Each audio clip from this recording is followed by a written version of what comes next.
How many people here like hip hop, first of all? Okay, not everybody's hand went up, so this is gonna be really uncomfortable. How many people love hip hop though?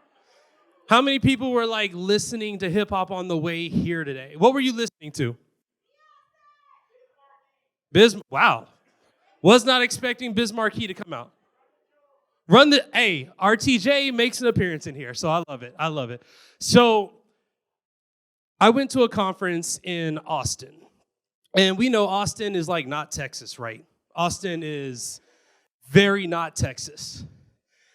I had a homeboy that came up and helped me run a booth who lived in Houston. And he said, hey, why don't you come back, we'll hang out, we'll chop it up, we'll do whatever. And then we immediately left the Austin city limits and we were back in Texas. So it was a very uncomfortable drive because usually when I'm with other developers, the only thing that I can talk about is development stuff. I go to a Python conference and people want to talk to me about type hinting and why we should or shouldn't do it, or why Python's slow, or why Python's faster, or why white space matters, but black space doesn't even exist because there are never black speakers at conferences. So, yeah, it was awkward. And then Griselda came on. How many people listen to Griselda? Anybody? No? Okay, I'm going to need y'all to check this out. So my homeboy loves Griselda. And I was like, oh, well, we could talk about this. Hey, yo, who are your top 5 rappers all time? Fast forward later, we get into an argument about like where Nas should be and how Illmatic is one of the greatest rap albums of all time and how Outkast is incredibly underrated. We all miss 3 Stacks getting on the mic and dropping gems. And this is when I realized something. I go to these conferences, and I feel like I have to talk about the conference stuff because that's what everybody else is talking about.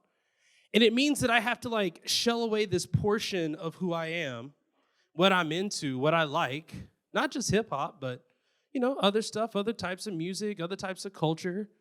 I do like anime. I am that kind of nerd. I'm sorry.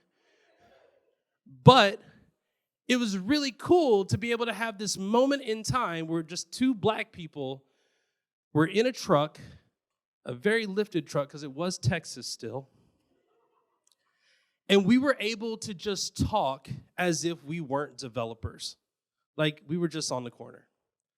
And that was kind of the inspiration for this talk. Because I started thinking and I started checking some dates, and the Python community and the hip hop community actually have a lot of dates in common. So we're going to play a game. And if you don't like rap, I'm sorry, but I know what your answers are going to be.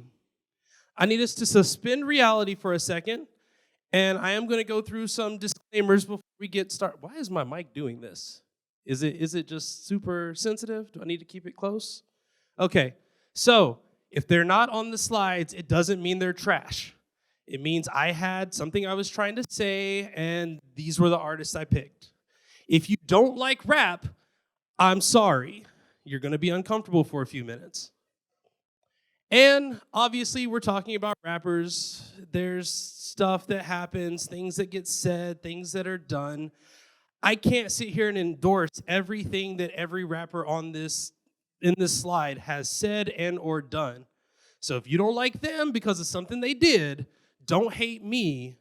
I just needed some pictures to go on the slides because otherwise it would look weird. Also, I did see some kids running around. I did talk to their parents. They're cool with it. So yeah, parental advisory sticker is here. There are lyrics. There are words. I'm sorry if the N-word makes you uncomfortable. Close your eyes. There's a lot of music involved in this, a lot of rap music involved with this from multiple genres. Even BTS makes a cameo. That's kind of dope, but like, it's a YouTube thing in case Apple Music or Spotify or Tidal's not your joint. Everybody watches YouTube, so cool. It's a YouTube playlist. Don't start playing it now. And I do suggest put it on shuffle because I just went through my slides and grabbed artists as I went. So with that being said, we're going to play a game where we suspend reality and we're going to choose between the hip-hop music of a year or the technological advancements of that year. We're going to start with 1990. We had Too Legit to Quit come out, Low End Theory, Tupacalypse Now. I mean, Brenda's Got a Baby is on Tupacalypse Now, which is like such a dope music video. And then we have Linux. We got Python. This is actually Python 0.9. And then we have GNU. Is it GNU? GNU? Whatever it is. All right, raise the hands. I've given you a couple of seconds. How many would pick the hip-hop collection of the 1990s over the technology collection of the 1990s? Hip-hop, raise your hand. Okay. This was the easiest one. I'm just going to say that. How many people would choose the tech? Okay, cool. Seeing a pattern. 1994 was the greatest era of all time. Netscape Navigator. Come on. Oh, that's not Netscape Navigator. That's Skype. All right, there we go. PHP and CSS. Or, hear me out, Ready to Die. Illmatic. I mean, we heard what Dave Chappelle said. Illmatic. Like, I love that. New York State of Mind. That was a good one. Southern Playlistic Cadillac Music. Anybody know what happened at the Source Awards that year? Andre, what do you say? The South got something to say. I love that. Okay, how many people are taking hip hop? Yeah, exactly. How many people are taking tech? How many people? I mean, you lose all of WordPress, or at least the first half of it. Half the internet is gone. Nah, I'm taking hip hop too, for real. All right, last one. This one was hard. 2000. Ludacris. Luda. Stankonia. Bombs Over Baghdad came on, I think it's on this playlist. It started playing. I literally hit 90 on the 75. I was bumping, and then I had to stop because then a cop was like right there. I was like, no. C#.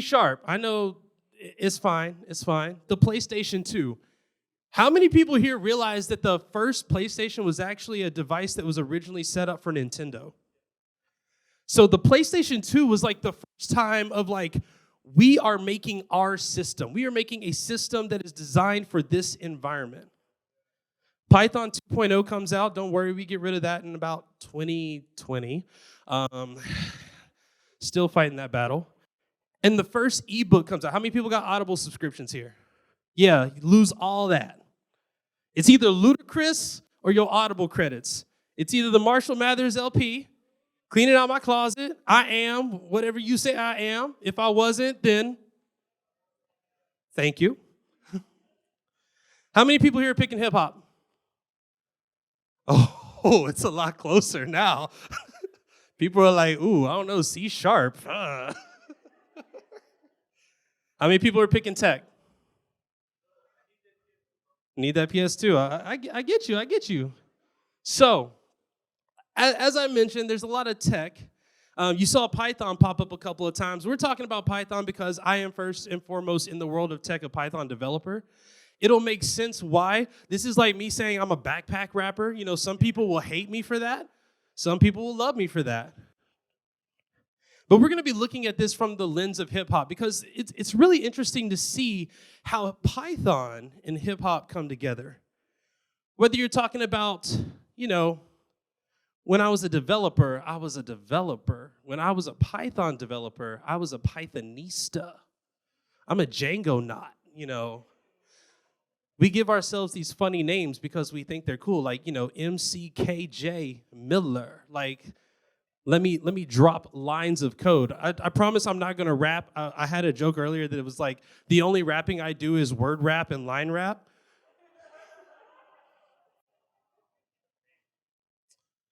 So whether you're talking about just your general Python developer, you're talking about your data scientists, you're talking about your web developers, or those people in the corner that are just doing stuff and you don't really know what that is,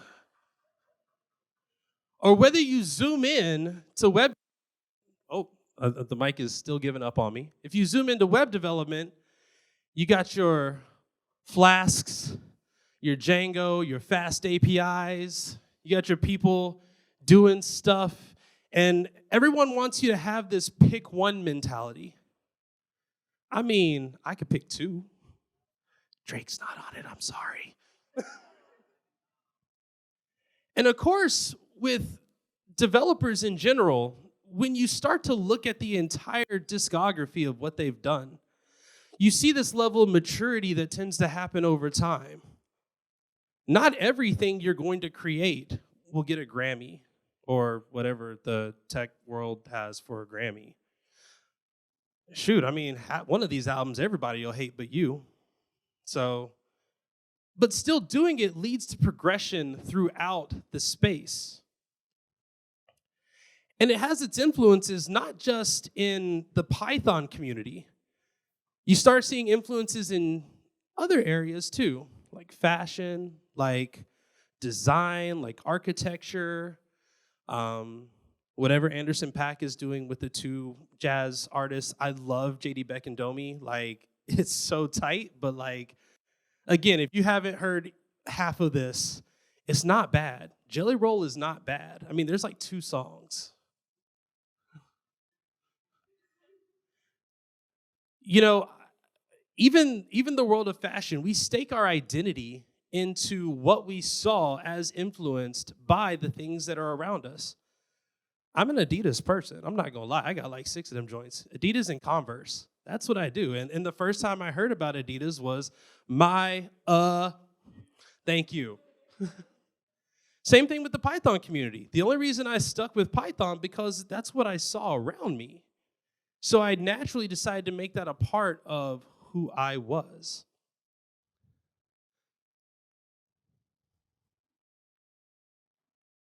Little help here. But as with most things, I have to be honest. We got problems. Python, tech in general, we got problems. We got problems with the world. When the world looks at what we're doing, when the world looks at how we're doing it, when they look at how we express ourselves as artists, and I'm going to call developers artists, what you are doing is artistic. Not everybody can do this. They can if we encourage them, if we give them places to practice. But our code looks different for a reason because our code is an extension of who we are and how we express ourselves as developers. But what happens when that code gets used for something that, isn't necessarily something you're cool with? I created this repo called Black Developer Advocates. I wonder why, because I was looking for Black developer advocates. And when someone said, what if someone used your repo to dox and harass other Black developers? I immediately shut that shit down. It was gone. I sacrificed my own comfortability. I sacrificed the identity that I had in trying to reach out to other people because I was so worried about how other people would use what I'm saying and what I'm doing for harm. It wasn't mentioned, but I work at a big company. Big companies have big company problems. My entire family was so pumped. Oh, you're working at a FANG. Well, it's not even a FANG company. You're working at a manga company is what we call them, I guess. All my tech friends were like, aren't you worried about this? Aren't you worried about their investments in AI or the fact that they have these contracts? And I was like, damn, can a man just this is my glow up moment. Come on. I just got signed and y'all already hating. Again, sometimes the things that we're doing aren't necessarily an endorsement of the things that are happening behind us, but this is the opportunity that we got. So sometimes we take that deal, and it makes sense to take that deal. But what happens when that same company treats your code and you as disposable? You're not able to communicate the way that you want. You're not able to see yourself in the work that you've produced. The first time someone took credit for something that I created, and all I could do was sit there because I'm not in the call, I'm just watching the call, and I'm just like, wow, that just happened. Huh. Don't know how I feel about that. Feel like a ghostwriter right now. Someone just took my bars and said, yeah, I did this. And then we can talk about the darker side of technology, when substance abuse, when alcoholism, when drug addiction, when these things kicked in and we often disregard it. We go, oh, but they're so creative. I love what they're able to do, when they're slowly killing themselves inside, having to check in and out of the hospital. I'm so glad I'm like starting this talk, because like the follow-up talks that talk about burnout and talk about how we can make, the lives of these people more valuable to the company, but also to them. Like that's dope. And then we get, when it gets a little too far,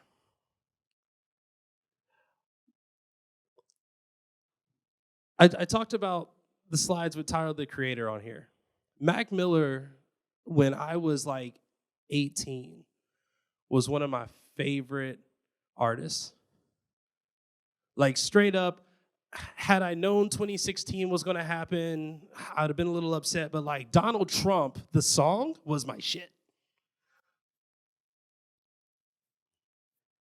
And watching Mac Miller, watching artists like Lil Peep struggle, hearing it in their music, seeing these examples happen in real life, and being like, this human being is not okay.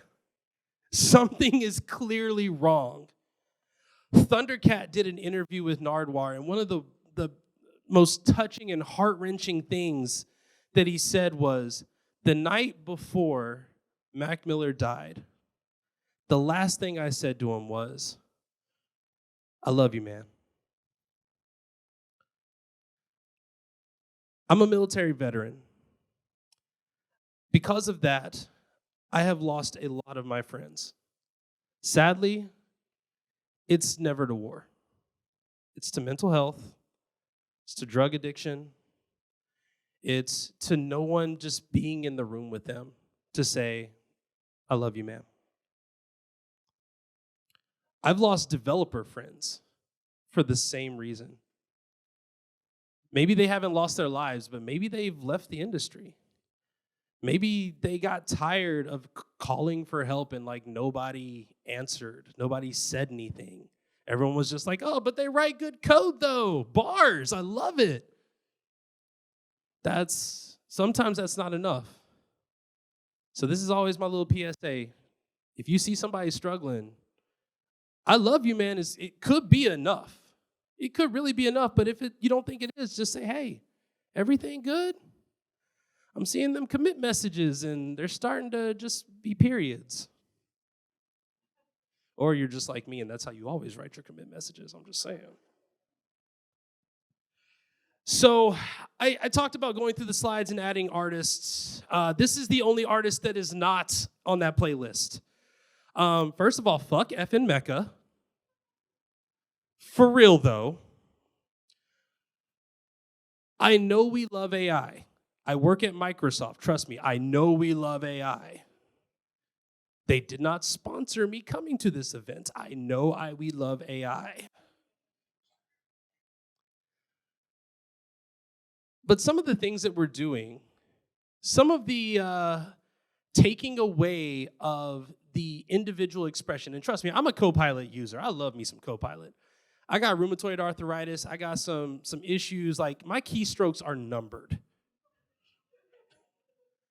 But like, I just dropped a sentence in and code came out, and I thought that was okay to check in without vetting and making sure that it was, usable, is the same way that effing Mecca creates Instagram posts about being beat by the police while in prison because it's the culture.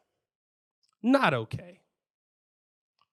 And I've already spent enough time on this slide, so we're just going to keep it moving. So now, what can we learn from hip-hop? Again, we have some folks here that are not hip-hop fans, so I'm hoping we can get some new things added. The first thing that we can do is we can talk about who we agree to partner with. How many people remember those Sprite commercials from the 90s? The Chris Koss commercial where they're literally doing an entire rap about Sprite. Yo, I listened to that last night. It was something. One of the things that Sprite did was they wanted to invest in artists that knew the community and give them direction and guidance about what they were doing. In the Python community, we actually have a lot of initiatives for women in tech. Not very many initiatives for Black women in tech. And I had a conversation with one of the leaders in the Python community, and they said the biggest mistake that they made was not creating PyLadies to be a place where women could get involved in Python, but it was that we thought we had solved a problem when literally all we did was allow more white women into the space and continue to silence women of color. In order to get involved, we have to be in the community, and we have to take advice and leadership from those that are in the community. I got a story for y'all, a short one, because I know we're rushing time. I did an interview for a developer advocate. This was a man. This was a man. If y'all know, y'all know. And when I asked him, why do you want to be a developer advocate? He said, and I quote, I've always wanted to work as one of the booth babes. That interview was over instantly. Disconnect, reach out to HR. Hey, just so you know, I shut this down. Here's why. In my mind, UNITY started playing like straight up Queen Latifah, who you calling a bitch? Like, that is straight what I heard in my head when someone was like, you know what? I have wrapped your entire job into objectifying yourself, saying that that's the reason why developer advocacy has more women in it than any other industry, any other sub-industry of tech. It's not about that. That ain't it. We need more people to speak up, like Her Highness right here. How many people here have mentors? Okay, the people that don't have your hand raised, you need to find a mentor. How many people have mentees? Okay, y'all are what I call the J. Coles of the technology space, which is good because J. Cole's one of my favorite artists. J. Cole got called out for talking a lot of shit about the new generation coming up. They were like, oh, you rock with Jay-Z, that is. So all those mumble rappers, why you work with them? Some of my favorite tracks from J. Cole are ones he's done with like 21 Savage. One of his interviews with Lil Pump, once you get past the fact that it's Lil Pump, Gucci Gang did damage to the rap community. A lot of damage. They had real conversations. And one of the things that was said in this track, Middle Child, was we're coming from a long bloodline of trauma. We distorted our self-image and we're set up to fail. This is what happens when you don't have mentors that look like you. You get told things that distort your reality of who you are as a human being, who you are as a developer, that only set you up for failure in the future. And it's not their failure because they still got jobs. They still got hired. You're the one sitting there wondering, is there something with me? We are struggling with this microphone today.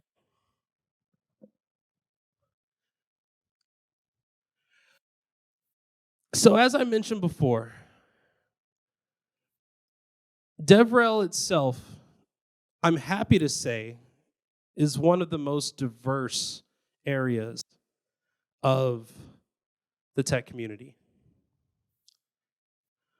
But what I also want to say is, these women that you see at booths, they got bars. We're going to see that at this conference. That's why I love coming to this conference, because it shows me a reality of what happens when you let people get on stage and show what they know. regardless of what they look like. Because straight up, people have knowledge. They have gems, they have insight.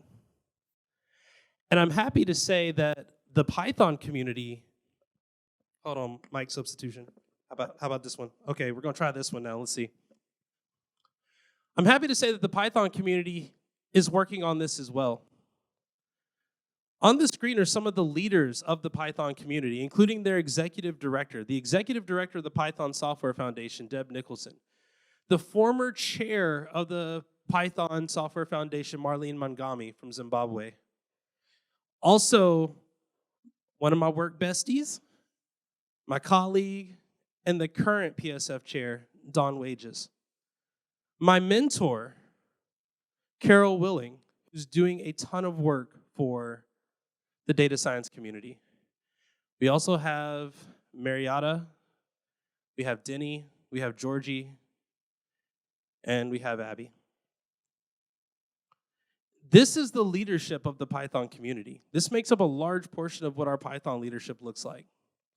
So I'm glad that we are starting to move in the right direction on that one. There's also this internationalization that's happening that's great. In the hip hop space, rap started kind of in the three areas. You talk about, what KRS-One say? Hip hop started on Queensbridge, saying words like that. Them can't live, like that whole thing. Some people think rap is a West Coast thing. Some people say it's a East Coast thing, but then they say East Coast, not meaning like Atlanta. But like when I went back through this, like Atlanta showed out. So I just moved to Atlanta. I'm originally from Knoxville. I lived in California, and now I'm back in Atlanta. I am so glad I'm back in Georgia. Like I'm back in Atlanta specifically. Because we got like a lot of culture here that I get to see for the first time that never makes it outside the perimeter. And we got to work on that. But we got to listen to some of these international stories that are also happening. This, I'm going to try this. I'm going to see how this works. It did not work. Okay, so this picture right here in the middle, this is an interesting rap group called Throne.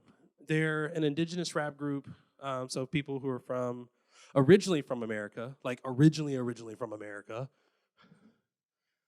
And they're sharing their life the same way that we did in the early 90s, 80s, 70s when hip-hop was getting founded. And now people, because of things like TikTok, are finally starting to listen. So their stories are actually being heard, sometimes for the first time from many people, thanks to hip-hop. At the same time, the Python community is trying to do the same. I had the opportunity of interviewing everybody on this screen for the recent Python Software Foundation elections. Every single one of them said, we want to work on bringing translations, internationality, cultural references to the Python documentation base so that it's no longer this monolithic, Eurocentric, let's talk about Monty Python references or superhero references, or let's use John Doe and Jane Doe for everything. Instead, let's talk about actual things that pertain to our culture that we can relate with that will help inspire the next generation of developers. I'm happy to say that 3 of these people were elected, and we can already see the work that they're doing currently. So, what can we do better? As I wrap this up, we got to stop looking at the world of tech as the big 3, the big 4, the big 5, whatever. It's not just Def Jam, No Limit, and Death Row. We got a ton of labels out there. We got a ton of opportunities, a ton of jobs out there. And in fact, what we should be doing is thinking more about the rap collectives. I'm not even going to do it, but I memorized all 9 members of Wu-Tang Clan yesterday. I just want you to know, Master Killer kept getting left off, but I got him this time. And if you want to hear me say it, go to the Q&A, because I'm not going to do it on screen. I'm just going to make y'all go. But when we look at Odd Future, most people just think of Tyler, but you forget Sid. You forget Steve Lace, who? Earl Sweatshirt. Hey, that new album just came out too. It's real good. I like that album. You got Earl. You got Steve Lacy. You got Frank Ocean. A tornado flew around my room before you. Yeah, I mess with that. You got Rhyme Sayers, Aesop Rock, Atmosphere, Sha Rock, Brother Ali. This is what the landscape of technology should look like. People gathering together and saying, you know what, drop code. Let's just do it. Let's talk about it. Let's get together. Let's do collectives. Let's write code. Hey, you need some server space? I got you. Yo, I saw you drop something on GitHub. That was dope. I like how you combine testing with good documentation. That was fire. And I've actually started working on this myself. Earlier this year, I created a community called Black Python Devs. I wonder who it's for. About 5 months later, we have about 200 members that range globally that are sharing the gems that they have from parts of Africa, parts of Latin America, parts of the United States. And we're using that to create our own culture because we're tired of having other people tell us what the culture of Black Python developers is supposed to look like. It also means that we stick up for each other. This happened last week. I'm so excited for this. We had our first in-person meetup last week in Durham, North Carolina, which is close enough to North Carolina A&T. I feel like, I love my HBCUs too. But this small picture down in the bottom is one of my favorite because it shows leadership from, me, but then also like our Brazilian leadership, our Python community leadership globally, and the future generation of Python developers at a Django Girls event. Getting to see someone that looks like my daughter writing their first lines of code and getting to help with that and seeing the excitement that jumped on her face as that was happening. Yo, I can stay in this industry for a lifetime if I keep getting repeats of that. And then we got a freestyle. I know I'm up on this stage. This is the concert for me. This is me telling everybody to, rock with me. But this is where real development happens at these meetups. PyATL meets up in Marietta twice a month. I'm a member of San Diego Python because, that's where I first learned how to write code. And PyTexas has transformed from just a conference to a Texas-wide collective of user groups and meetups so that they can build the next generation of speakers and developers across the board. Next, we got to make sure that we're repping our SoundCloud rappers. Some of them I know, it's a little rough. But for real, do a deep dive on GitHub. See who's out there. See what they're doing. I met someone that built their own version of a Python interpreter who had never spoken on stage because they're Cuban and English isn't their strong suit. Literally went through his discography on GitHub and was just like, whoa. Hey, do you want to come teach me something? Show me how to do this? Sometimes who you see on stage is only a small percentage of what's actually out there. And while organizations like with what I'm doing with Black Python Devs is working to try to change that, until then, y'all gonna have to go on SoundCloud and just start looking at people and being like, all right, what's their code talking about? What's their code look like? Does it really hit like that though? But when you do finally make it to the concert, when you do see that artist that you've been looking at for a while, you've been watching them on SoundCloud, and you can finally go to an event where they get to get up on stage and talk, yo, you got to hype them up. So as I wrap this up, I want y'all to give me a little bit of hype because I've been stressing over this talk right now. I need y'all to rock with me. Clap, shout. There we go. Do all of that. And I want to thank y'all for all that y'all do. Y'all take care.